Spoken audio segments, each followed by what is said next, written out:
Assalamualaikum and hi everyone. Today video about Battle of Al-Qadisiyah that happened on 19th November 636 CE. The Battle of Al-Qadisiyah, a turning point in Islamic history.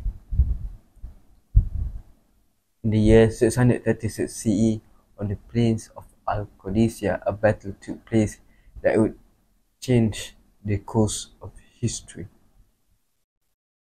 The newly expanding Muslim army under the command of Sa'ad bin Abi Waqqas faced the mighty Sassanid Persian Empire, one of the most powerful empires of its time. The Muslim forces sent by Caliph Umar ibn al-Khattab were determined to bring justice and the message of Islam beyond the Arabian Peninsula.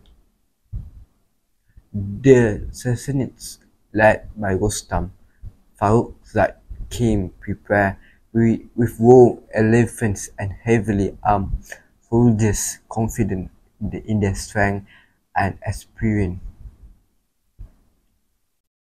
For 4 intense days, the two sides clashed despite being outnumbered and facing elephants for the first time.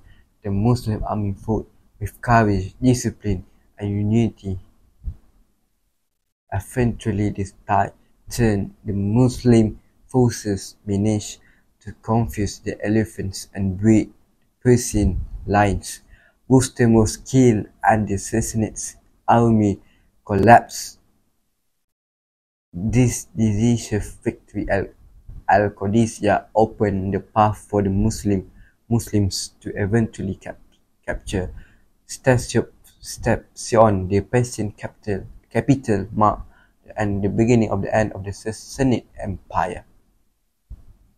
The Battle of Al-Qadisiyah wasn't just a military win, it was a moment that symbolized the strength of faith, strategy, and leadership in early Islamic, and that was the legacy of Qadisiyah, a victory born not from numbers but from belief. So that's video for today. So that's it. Don't forget to like, subscribe, and follow Emotional so you can get new video for Emotional. Thank you.